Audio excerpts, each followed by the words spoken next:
This is an EWTN News Link. I'm Teresa Tomeo from Catholic Connection. CAL FIRE says crews making progress on the LA wildfires as the winds died down a bit over Southern California. Red flag warnings expired for much of the area last night, allowing crews to get somewhat of a handle on the two major fires. The Palisades fire about 21% contained, while the Eaton fire about 45% contained. And for a second time in the past few weeks, the Pope has fallen, this time hurting his arm. Photos from meetings today show his arm is in a sling, but the Vatican press office called it a precautionary measure, saying his arm is not fractured. News reports say the 88-year-old Pope fell earlier this month, which left a large bruise on his chin. He's been plagued with knee problems for several years. For more news with a Catholic perspective, visit EWTNnews.com. I'm Teresa Tomeo, and Call to Communion with Dr. David Anders starts now. What's stopping you from becoming a Catholic? Why can't women become priests? 1-833-288-EWTN. I don't understand why I have to earn salvation. 1-833-288-3986. What's stopping? Why do I need to confess my sins to a priest? What's stopping you? This is Call to Communion with Dr. David Anders on the EWTN Global Catholic Radio Network. Hey everybody, welcome again to Call to Communion here on EWTN. Delighted to have you along on this Thursday afternoon. If you're not familiar with our program, this program, Call to Communion, is all about answering questions from non-Catholics. So if you've got a question about the Catholic faith, we'd love to give that question an answer. Here is our phone number, 833-288-EWTN. That's 833-288-3986. Outside North America, please dial 1 and then 205-271-2985. You can also shoot us an email if you would prefer that. The address is ctc@ewtn.com, ctc@ewtn.com. Pedro Quiles, our producer, Matt Kabinski, our phone screener, Rich Jesse handling social media for us. If you would like to ask a question via YouTube or Facebook, we are streaming live right now. Look, I'm waving at you, both those platforms. Just put your question in the comments box if you would. Rich will see that. He'll shoot it to us here in the studio, and love to get that question of yours answered on today's program. Again, the phone number, 833-288-EWTN. I'm Tom Price, along with Dr. David Anders. Tom, how are you today? I am well. How are you, my friend? I'm doing decent, thank you. You know, I've been struggling with the aftermath of the flu the last couple of weeks. Yuck. And the only thing left now is the cough, which I think is more irritating to other people that have to listen to me coughing or trying not to cough. But I can report it's getting better. Fantastic. Just a little bit better every day. Interesting question here from Brandon, and he's kind of going in a couple different directions. Maybe you can put us straight on this. He says, how may I share in others' sufferings? And should I appreciate those prayers at all time? And finally, where does this spiritual life in the Trinity lead? Again, that's from Brandon. Okay. So what was the second question? Should I appreciate those prayers at all times? Okay. So how to share in the sufferings of others? Well, there are a lot of ways that you can do this. You can share in them by attempting to alleviate them, and that's what the virtue of mercy is. A merciful person is one who attempts to alleviate others' suffering. Sometimes it can be very helpful just to identify with people, to go and sit with them in their sorrow and say, I'm very sorry that you're going through what you're going through. And there may be nothing you can do about it, no answers you can give, but you can make your presence available to them and show that you care. That means a lot. And of course, you can pray for them. In terms of, should you appreciate those prayers at all times? I don't understand that question. I don't know what that means. And where does this life in the Trinity lead to? Well, in this life, it leads to a closer identification with the heart of Christ, which means that we come to see the world more and more through Jesus' eyes, which I think means that we come to recognize the face of God in the other, and in the marginalized other, and the poor other. Sometimes in the face of our ideological enemies, those that our culture or our family or our political group may tell us that we're supposed to despise, and we come to recognize their intrinsic humanity. and to care about their welfare in ways that might actually scandalize those on our team, if you want to put it that way. But ultimately, it bears fruit in the beatific vision, which is the knowledge of God in His essence, that is the promise of the saints in heaven, which is, God is love Himself, and so it's ultimately being bathed in that divine perspective for all eternity. Brandon, thanks so much for your email. Here's one from Jeremy in Brisbane, in Queensland, and that is in Australia. Dear Dr. Anders and Tom, the concept of gradualism arose several times during a recent show. As a teacher of the Billings ovulation method, I have taught the method to unmarried couples. While adopting a fertility awareness method in preference to contraception is certainly a step in the right direction, I worry that my teaching these couples could be construed by them as tacit approval of the sexual nature of their relationships. Am I at risk of causing scandal? More generally, does the risk of scandal lurk wherever gradualism is embraced? Sincerely, Jeremy in Brisbane, in Australia. Yeah, thanks. I really appreciate the question.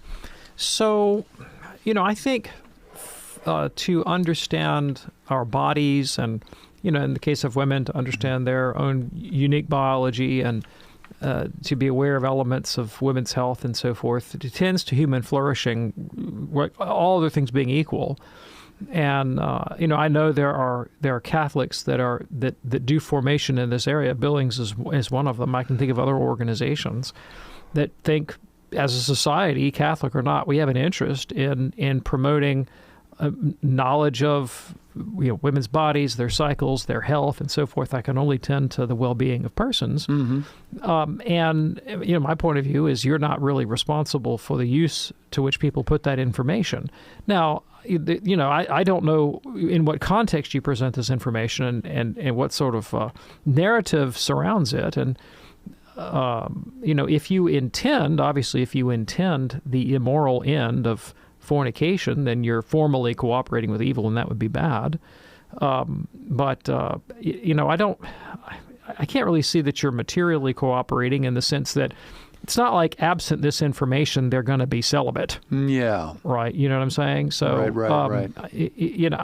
I don't necessarily think that teaching, this method of spacing births is going to help them on the path to the Catholic faith. It might, if they begin to realize, hey, most people who do this are Catholics, and I wonder what other reasoning they might have about human sexuality. It could potentially be a path for them to take a greater interest in the Catholic faith.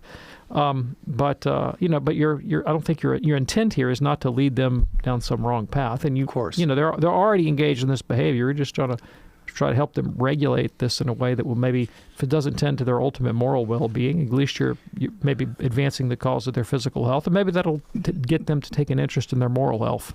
Well, we certainly hope so. Jeremy is a podcast listener there in Brisbane. We're very glad that you are listening to us in Australia. Jeremy, thanks again for your email. If you would like to send us an email for a future show, here's the address, ctc@ewtn.com, ctc@ewtn.com. In a moment, we're going to be talking with Sean in Fort Perry, Ontario. Also, Donna in Pompano Beach, Florida. A couple lines open for you right now at 833-288-EWTN. That's 833-288-3986. Call to communion on this Thursday afternoon here on EWTN. Do stay with us.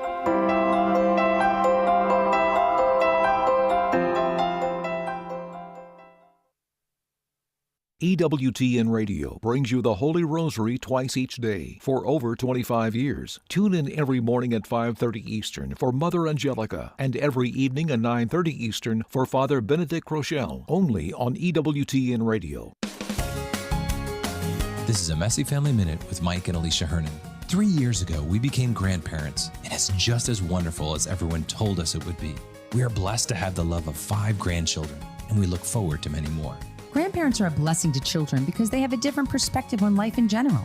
We can usually see the problems that toddlers or teenagers have with different eyes than their parents. We have more time to pray for them and more time to serve. Our very lives dedicated to God and to our vocation is a witness to the joy of living the gospel. But what is the role of a grandparent in the life of a grandchild? The best thing a grandparent can do is boldly love. Love your grandchildren deeply, and by doing so, you will be an image of God's love for them. Love your adult children by supporting them, even if they choose to raise their children differently than you raised them. Parents are the most powerful influence in the life of a child, and you, as a grandparent, need to build up that relationship between your child and your grandchild. For more inspiration and encouragement, visit us at messyfamilyminute.org. Hi, this is Teresa Tomeo. Join me for Catholic Connection as I focus on faith, culture, and media awareness. Tomorrow morning, 9 Eastern on EWTN Radio. Spreading the good news of salvation. This is EWTN Radio.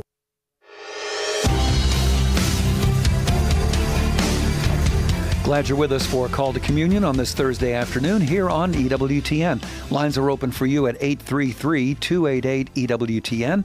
That's 833-288-3986. If you've got kids, if you've got grandkids, well, guess what?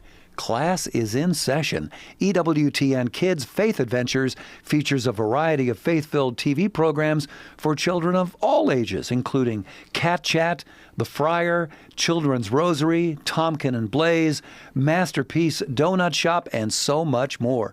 Visit EWTN.com/kids to find out all about it. EWTN.com/kids. If you're ready now, let's go to the phones at 833-288-EWTN. Kicking off today with Sean in Fort Perry, Ontario, listening on Sean's Alexa device. Hey there, Sean. What's on your mind today? Hello, Dr. Anders and Tom. I'm calling with a question that has perplexed me for a very long time, and it's kind of complicated, but I'm going to make it as short as I can. In the Sermon on the Mount, Christ gives all kinds of examples where we should not resist when someone does something to us that's wrong. For example, if someone slaps you on one cheek, turn the other cheek. If someone forces you to go 1 mile, go another mile. On the other hand, if a woman is married to an alcoholic husband who beats her up, is she supposed to take that because she's a Christian? Like, where's the difference between humility and humiliation? And how do we judge, and how do we react when it's the latter? Yeah, I appreciate the question. So, clearly Jesus didn't always take every insult lying down, and he would be quick with a retort sometimes when he was accused of things. Think about when the Pharisees accused him of casting out demons by Beelzebub, the prince of demons. Jesus didn't just sit there mute and not say anything. He engaged in a kind of rhetorical repartee and really took them apart. And he did that frequently. He would answer objections with objections and with questions that his interlocutors couldn't answer, and the people would marvel, and he would reduce them to silence and so forth. I think about in Acts chapter 23 when the high priest demands that Paul be struck on the mouth, and then Paul shouts out and says, "God will strike you, you whitewashed wall." You know, he snaps back at the fellow, and he would often defend himself in his epistolary exchanges and so forth. So I don't think that these models of Christian behavior in Scripture always take every insult lying down, so to speak, and they certainly don't take the mistreatment of others and the poor and the marginalized that way. They come to their defense and their aid. So, you know, the way I interpret, this is me personally, the way I interpret the ministry of Jesus, a big thing in the ministry of Jesus is he is very critical of people who are confident in their own righteousness, particularly because they are experts, pedantic experts in some body of learned material, or because they adhere to certain precepts, and because of that, because of their sort of self-assured confidence, it leads them to be dismissive of other people, and sometimes dismissive of other people's intrinsic humanity, and in ways that would cause them really ultimately to violate the commandments. And you've probably heard me say before, I think that, for example, the parable of the Good Samaritan is not so much an abstract message about how you should be kind to strangers. It's rather a kind of evocative or provocative illustration of the way in which his contemporaries were not, in fact, being kind to strangers, precisely because of their racial prejudices. And so I just see that kind of thing all over the place in Jesus. In the parable of the publican and the Pharisee, and the Pharisee says, "I thank thee, God, that I'm not like this guy over here," and the publican says, "Have mercy on me, God, a sinner." And Jesus says, "Well, this is the latter rather than the former, who goes home justified." And we have all met this guy. we've all been this guy at some point in time, right? That has blinders on that prevents him from seeing his own moral faults, to overestimate his worth, and, to have these narcissistic tendencies. And ultimately, that doesn't tend to human flourishing, neither my flourishing, anybody else's. What works for my good is to have my eyes fully opened to my own moral realities. I mean, Socrates said, know thyself. An unexamined life is not worth living. And I think Jesus agrees with that perspective. And so I look at some of the elements of the Sermon on the Mount. I mean, 3 in particular come to my mind that would fit your description. One would be, blessed are the poor in spirit, blessed are the meek, and blessed are those who are persecuted for righteousness' sake. And meekness just means not using violence to achieve your ends, essentially. Poverty of spirit, I think, is a description of somebody who doesn't fall into the vice that Jesus so frequently criticizes, namely that of thinking you're better than everybody and really being blind to your own moral faults. Mm-hmm. And it's perfectly possible to be persecuted for righteousness' sake without in any sense being a milquetoast, right? I mean, Christ was no milquetoast. And most of the time, the willingness to be persecuted for righteousness' sake displays an incredible kind of moral courage, even heroism. That's the opposite of sort of moral wimpiness, if you will. Yeah. I think about Martin Luther King Jr., who knew his holiday's coming up pretty soon on the calendar. He knew pretty darn well that doing what he was doing could get him killed, and it did. And yet he went out and did it anyway because it was the right thing to do. So humility, to distinguish between humiliation and being humble, part of the definition, which I like, that humility isn't thinking less of yourself, it's thinking of yourself less. Right. Love that. And humiliation is really something that's imposed upon you from without.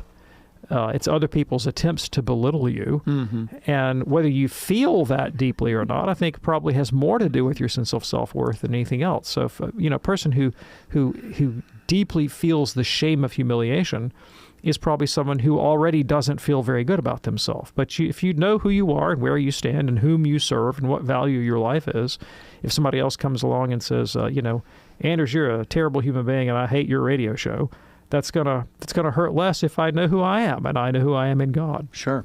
Do you feel there's a lot of people who confuse weak with meek?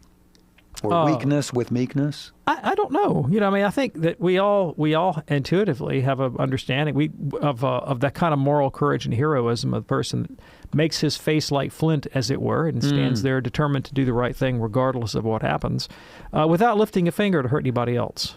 Sean, thanks so much for your call from Fort Perry. That opens up a line for you right now at 833-288-EWTN. Couple lines open for you. 833-288-3986. Call to Communion in Progress on this Thursday afternoon here on EWTN. Let's go to Pompano Beach in Florida. Here is Donna listening to us on the EWTN app. Hey, Donna, what's on your mind today? Good afternoon, Dr. David Anders. I want to know, when does Vatican II implement changes to the Catholic liturgy? When? Yeah, thanks. So actually the reform of the liturgy is something that began before the Second Vatican Council. Pope Pius XII had initiated some liturgical changes and reforms, especially to the Easter liturgy. And there was a liturgical movement in the 19th century called, shockingly, the liturgical movement. Really? That advocated for at least better catechesis in the liturgy and a change of approach to the thing, if not a change of the form itself. And some of the principles of that were embraced by Pius XII. And his writing about the liturgy, like his encyclical Mediator Dei and his writing on the church, his encyclical on the mystical body of the church and so forth, these were influences on the Council Fathers. And so these processes were begun before the Council. And some of the first changes were implemented in 1964, and I think the revised Roman Rite was implemented in 1969. I can't remember what was the date, Tom, of the ISIL translation of the New Roman Rite into English. It was like early 1970s. It was early 70s. Like yeah. Okay. So there you go. Donna, is that helpful for you? Yes, it is. And thank you very much, Dr. David Andrews. Thank you. All of you at EWTN. I really enjoy watching and listening to you. God bless you. We appreciate it. Thanks, Don. Appreciate you checking in from Pompano Beach. Lines are open for you right now at 833-288-EWTN. If you have a question for Dr. David Anders, maybe you'd like to explain to us what is stopping you from becoming a Catholic. 833-288-3986. Mike is watching us on YouTube this afternoon. Micah says, can the church excommunicate a person in an area of difference of belief only, not taking into account actions? Yeah, I appreciate the question. So, if you...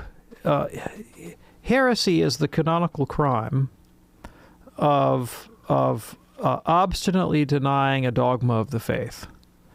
And there's a difference between being a material heretic and being a formal heretic. A material heretic is someone who disbelieves a dogma of the faith, but doesn't know that they disbelieve a dogma of the faith. They haven't been instructed in the matter, and so they don't do it with malice. I think, when it comes to Trinitarian analogies, people who try to come up with good analogies for the Trinity, people of good will and faith constantly propose heretical analogies to understand the Trinity. It's just very, very common. Like Patrick and his three-leaf clover. It's just a terrible analogy for the Trinity, but people throw that stuff out all the time. or the whole, water, steam, and ice routine. That's Sabellianism. That's a heretical view of the Trinity. But, people of good will, and they're trying to do the right thing, and they don't know that they're proposing a heretical model. That's what you call material heresy, and it's not harmless, but it's innocent. Okay. And nobody's excommunicated for something like that. Formal heresy is when somebody comes by and says, here's the dogma of the church, an authority like a bishop, and you're actually publicly teaching the opposite of that, and you have to renounce that, and you have to affirm the church's doctrine, and somebody obstinately says, no, I'm going to keep on teaching my private opinion on this matter, and the church is wrong. Well, that's the formal act of heresy, is canonical crime. You can be excommunicated for that. And that's a matter of belief. It certainly is. Micah, thanks so much for watching us on YouTube this afternoon. Call to Communion here on EWTN. Let's go to Mike in Oklahoma, listening on the EWTN app. Hey, Mike, what's on your mind today, sir? Well, it stands to reason that we believe St. Joseph had passed away before Jesus' ministry. Well, at the time of the crucifixion, when the graves opened, was St. Joseph's body taken up into heaven? Yeah, thanks. I appreciate the question. So that's not a dogma of the Catholic faith. So we have no information that says that it was. It's certainly possible God could do that, but it's not a dogma of the faith. One is not obligated to believe that in the way that one is obligated to believe in the Assumption of Mary, for example. Okay. Mike, thanks for checking in from Oklahoma. Here's a question now from Callie, watching us on YouTube today. Do I have to pray the rosary? I have avoided the rosary in the last decade. I have found it in the practice of it repetitious and dull. It wasn't always a Catholic tradition. No, you do not have to pray the rosary. It's a private devotion. It's not part of the church's liturgy.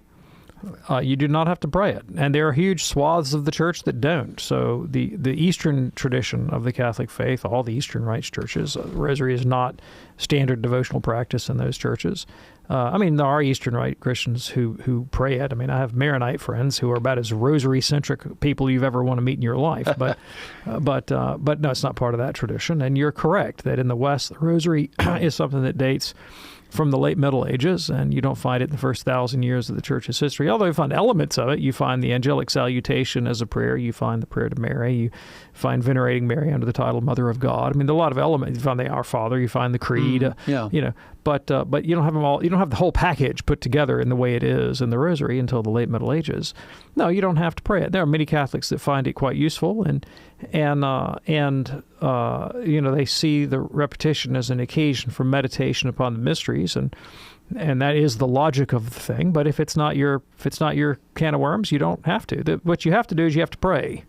You have to find the devotion that works for you. You have to find the spirituality that works for you. And for many people, the rosary is an important part of their spirituality. But if it's not for you, then don't feel bad about it. What you do have to go to Mass.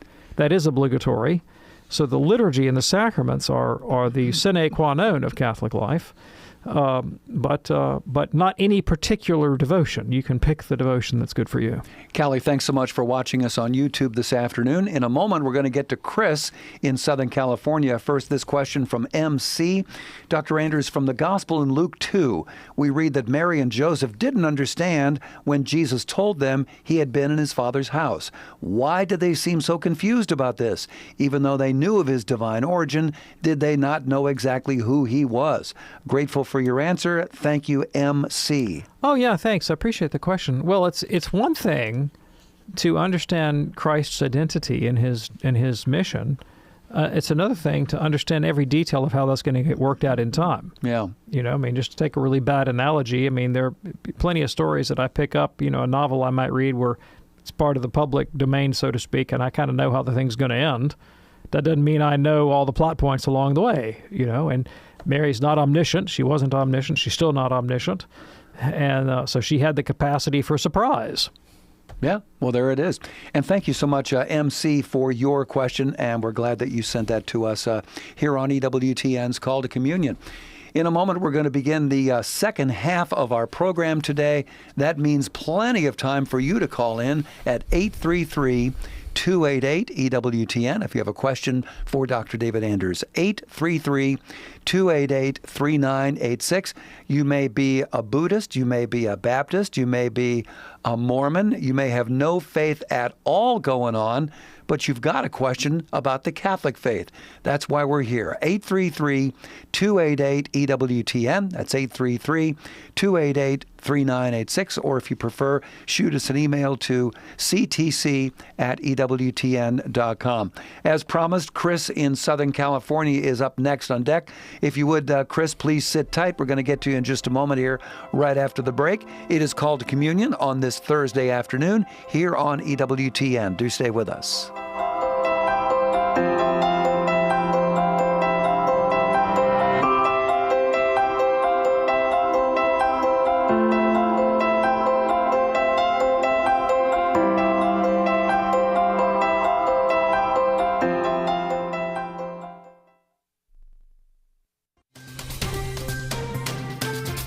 The most original Catholic content is on EWTN Radio. Hi, I'm Abigail Galvan. This week on EWTN Pro-Life Weekly, a special discussion with leaders of the pro-life movement. What comes next 2 years after Roe to reach the next generation? Sunday at 10 a.m. and 8:30 p.m. Eastern, only on EWTN Radio. Join Archbishop Jose Gomez in sharing the good news. Our God is the author of life and the Father of every one of us. In God's eyes, we are His children, sons and daughters that He loves with a personal love, with a love that knows our names, with a love that made each of us in His image and knows all the desires in our hearts. This is the message that we are called to proclaim to our great city and to the world. And we are called to announce this good news to every person, that we are made for greater things, that every human life is precious.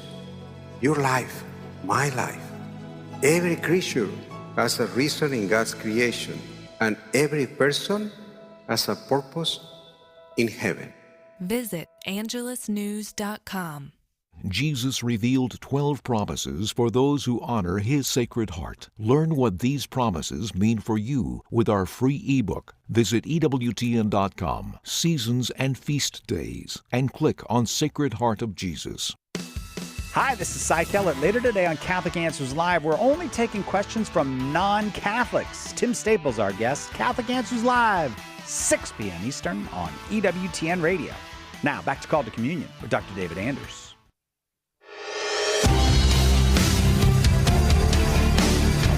It's Called to Communion with Dr. David Anders here on EWTN. 2 lines open right now, 833-288-EWTN. If you want to snag one, 833-288-3986. As promised, Chris in Southern California, listening on the EWTN app. Hey, Chris, what's on your mind today?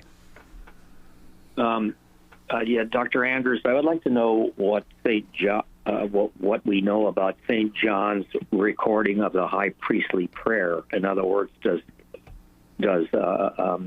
some theologians or some people that have studied John come to a conclusion or come to a idea of how he was able to come up with the words of Jesus to his Father? Sure, absolutely. I appreciate the question. Let me say at the outset that this is the kind of question about which you will never get a straight answer from the Holy See, right? It's not the kind of thing where an ecumenical council or some extraordinary agent of the magisterium is going to come issue a dogmatic declaration. You're just not going to get that. It's not that kind of thing, right? And I point that out because when it comes to the interpretation of Scripture, the church says, have at it, church. Use all your historical tools, use your critical tools, use your linguistic tools, see what you can figure out, talk about it, argue about it, debate about it. And as long as the answers fall within the bounds of Christian orthodoxy, then, people can take different points of view. And so I think historically, you would certainly have found theologians and biblical commentators in the Catholic tradition that would just take it for granted that we have a kind of blow-by-blow stenographer's description of Christ's inner dialogue with the Father, and they would have probably ascribed knowledge of that to inspiration and just said, well, the gospel writer knew this by some sort of supernatural act. I think that point of view would be vanishingly rare today among biblical scholars who have, I think, a stronger appreciation for the sort of the compositional structure of the Gospel of John and the recognition that, following genre practices of the day, that a certain amount of sort of extended freedom has allowed the Gospel writer to accomplish his theological purposes. I mean, to take an analogy from Hellenistic historiography, it would be very common in something like Herodotus, for example, to run into the speeches of characters that Herodotus just makes up because he wants to put an edifying discourse in some hero's mouth at this particular juncture. So he writes what he thinks what the edifying discourse might have been, and he puts it in there, and that's sort of par for the course in that genre. Now, it's hard to peg exactly what is the genre of the Gospel of John. And, I mean, biblical scholars struggle with the question of the genre, and sometimes they just say, you know what they are? They're gospel genre, right? There's only 4 of them, and it's kind of hard to put them in a category. But we know, you take a look at John, it's obviously very different from the Synoptics, very, very different in tone and theology. And so clearly John is writing with his own theological agenda here, and it's not contrary to that of the Synoptics. It's just different.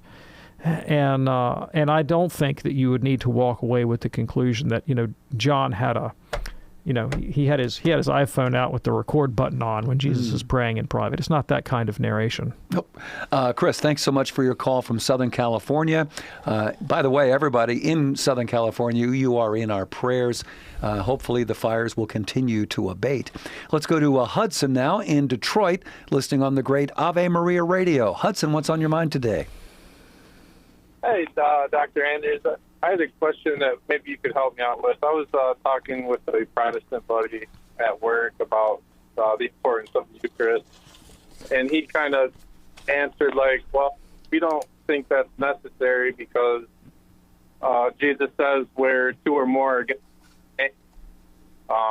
there I am present among you. And I didn't really know how to, combat that.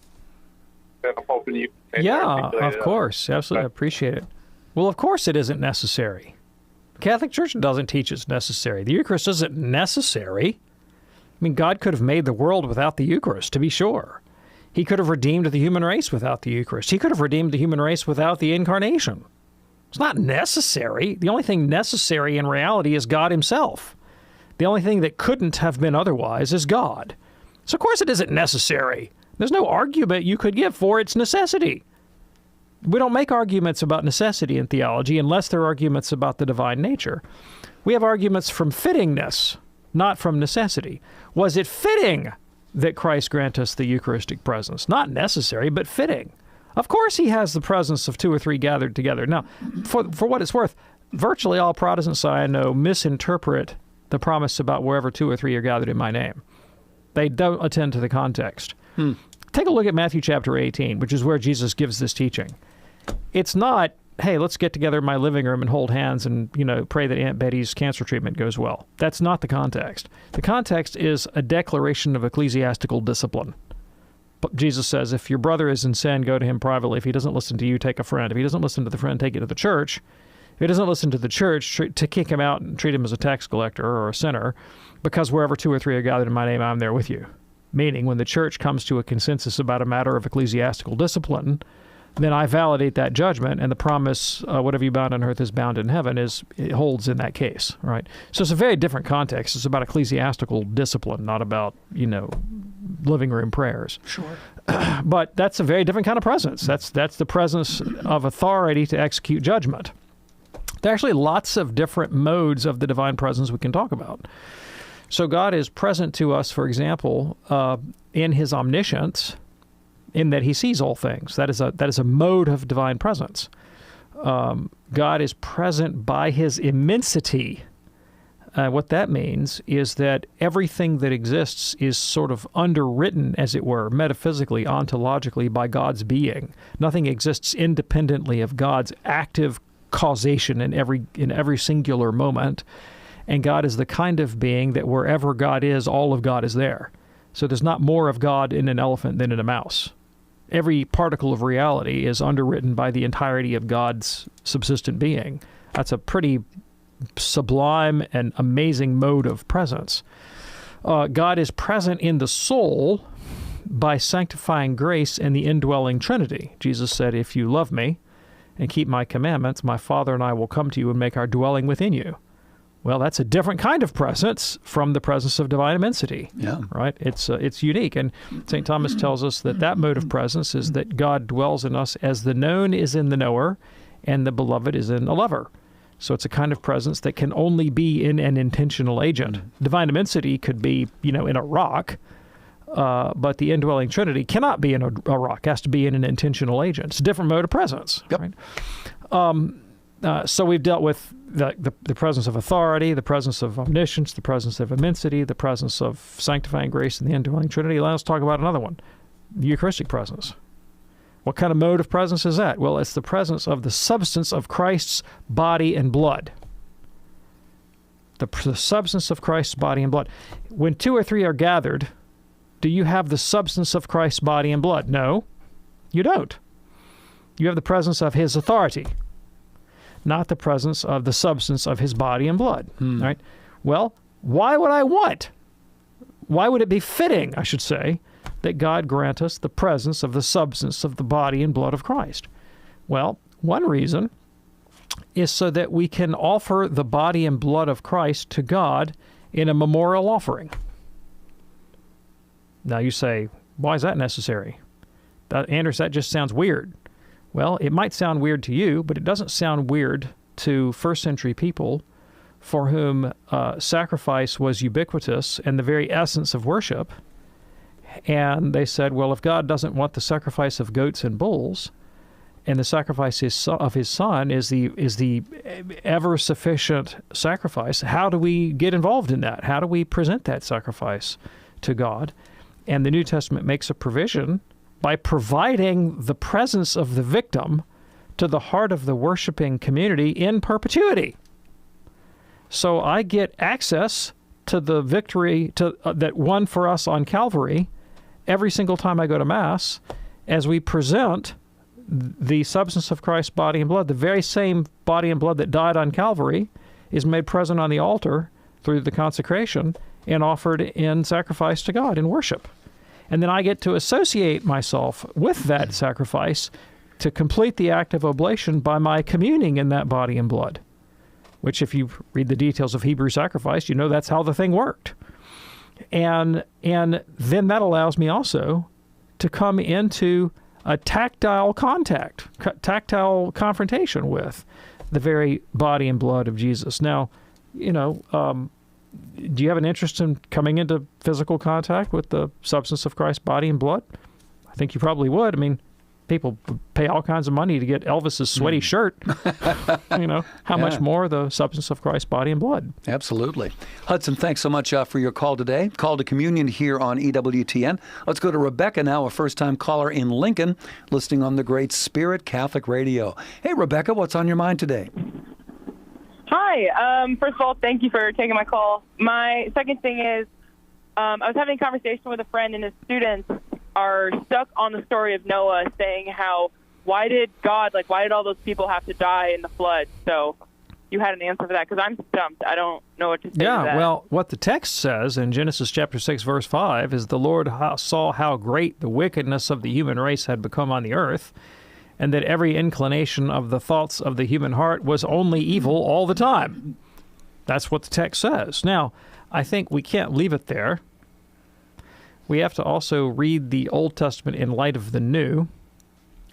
And St. Peter tells us in 1 Peter chapter 3 that the narrative of Noah's flood is an allegory for in the manner that God cleansed the earth with water to remove evil, that is an allegory for the cleansing of evil from the human soul that takes place in baptism.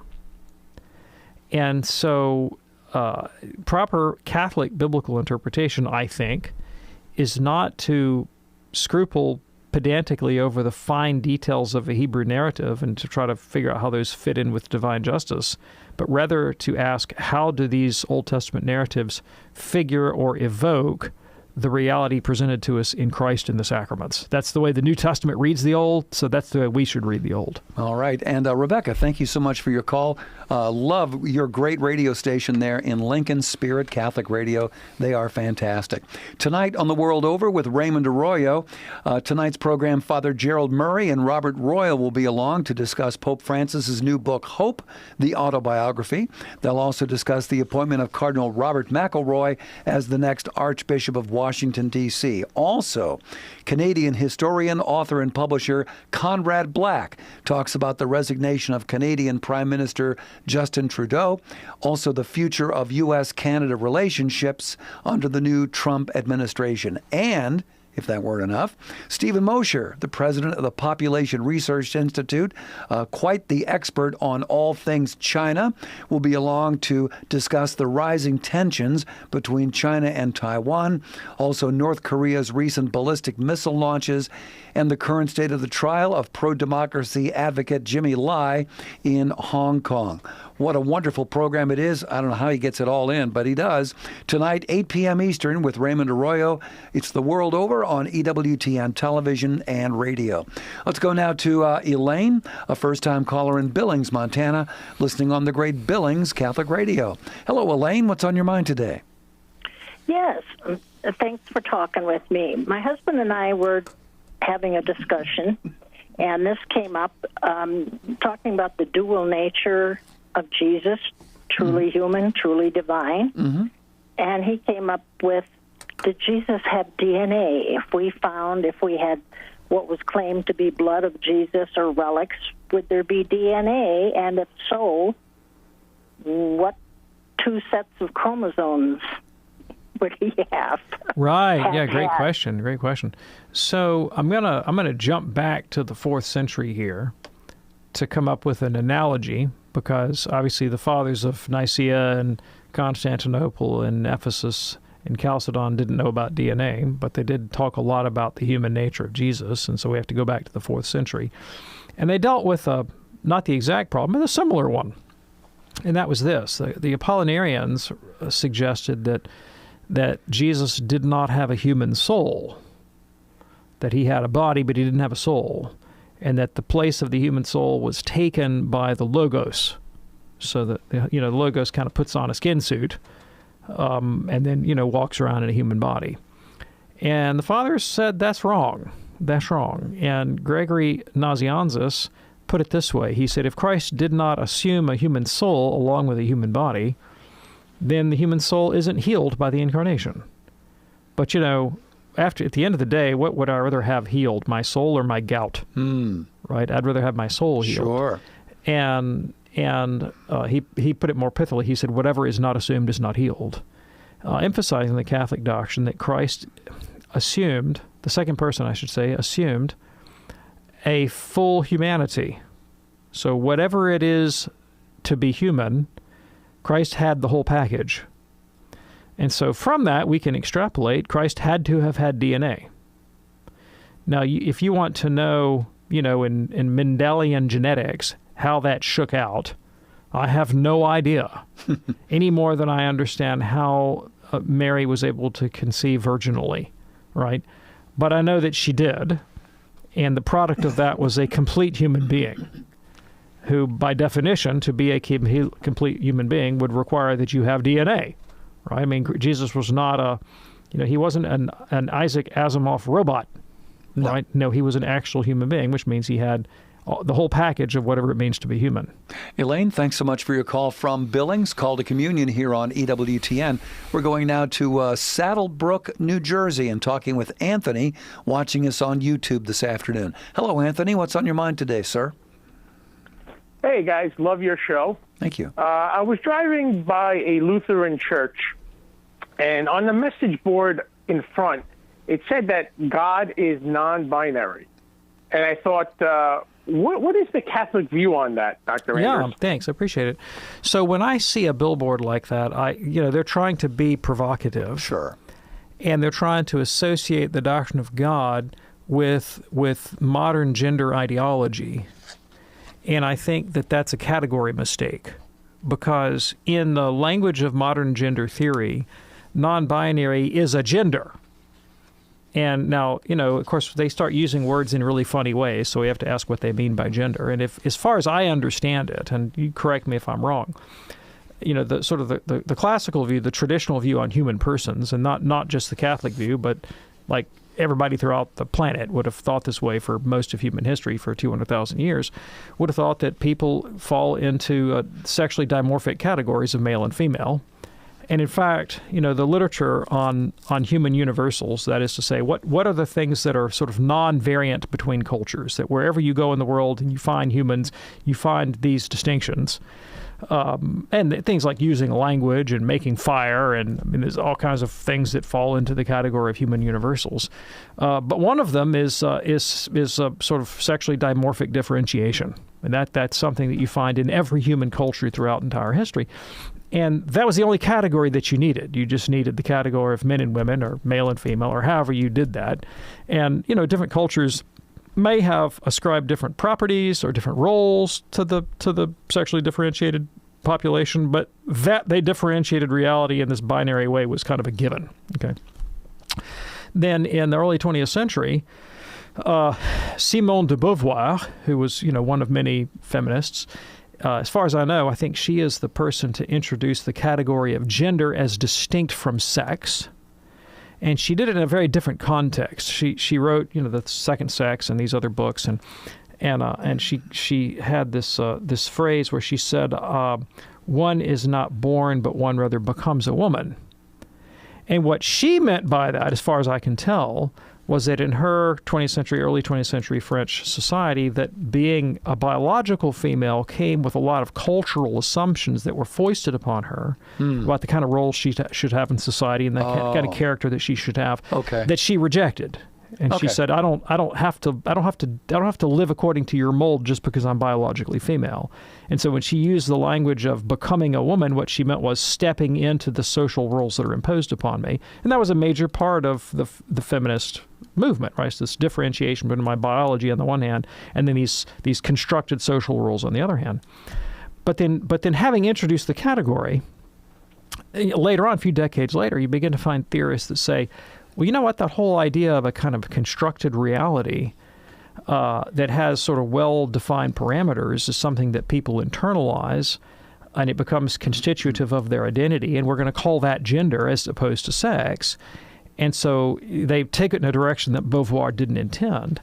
And it's hard to pin people down on this, but the way it reads to me is that many theorists believe that there is some kind of ontological reality. There's some sort of real thing that it is to have a gender, and that's different from one's biological sex, and it's something like one's internal sense of oneself as a And again, it's kind of hard to know, without being utterly self-referential, what gender refers to other than gender, and that's circular and doesn't mean anything. Sure.